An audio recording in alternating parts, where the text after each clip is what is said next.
Hello, good morning everyone. कैसे हैं आप सब? मेरे यूट्यूब चैनल सानवी क्लासेस में आपका फिर से स्वागत है। कल आपने सॉल्युबिलिटी पढ़ा, विलेटर को देखा, आपने पढ़ा, उसको समझा, उसके उदाहरण देखे आपने। आज उसके आगे जो है हम गैसों की विलेयता के बारे में बताने जा रहे हैं कि गैसों की विलेयता कैसी है। गैसों की विलेयता जो है जल में क्या उसका प्रभाव पड़ रहा है। गैसों की विलेयता हम इसको समझेंगे। गैसों की तो जो भी गैस है वो जल में घुलती है। जैसे ऑक्सीजन गैस है वो कम मात्रा में घुलती है। सारी गैसें घुलती हैं, लेकिन कुछ गैसें कम घुलती है, कुछ ज़्यादा घुलती है। जैसे फॉर एग्जांपल ऑक्सीजन गैस है आपकी, तो कम मात्रा में वाटर में घुलती है, कम मात्रा में घुलती है। यानी ऑक्सीजन गैस की विलेयता अलग है। अलग अलग गैसों की अलग अलग विलेयता है। ऑक्सीजन गैस कम घुली, वहीं पर अगर देखें आप बात करेंगे CO2 गैस, तो CO2 गैस ज़्यादा घुली होती है। तो फायदा किस गैस से आपको? ऑक्सीजन गैस से फायदा होना चाहिए। फायदा होता है जिससे जलीय जीव जो है सर्वाइव कर सके, अच्छे से उसमें जल में रह सके। तो सभी गैसों की विलेयता अलग अलग होती है।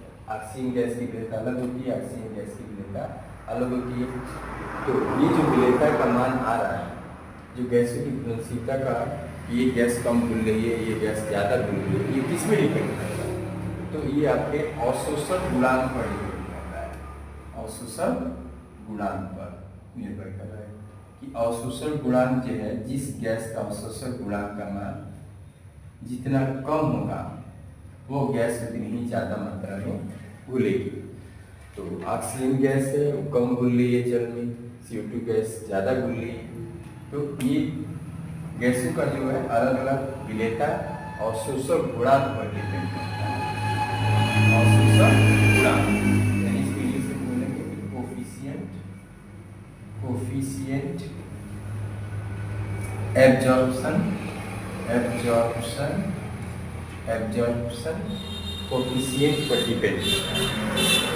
इस गैस का अवशोषण गुणांक कितना है, इस गैस का अवशोषण गुणांक ज़्यादा है, किस अवशोषण गुणांक का मान कम है, इस पर डिपेंड करना है, इस पर आपका निर्भर करना है।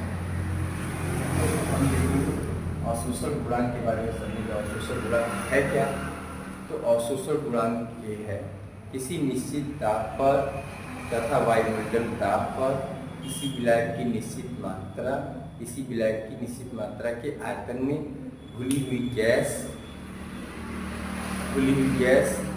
NTP और STP पर जो आयतन में घुली है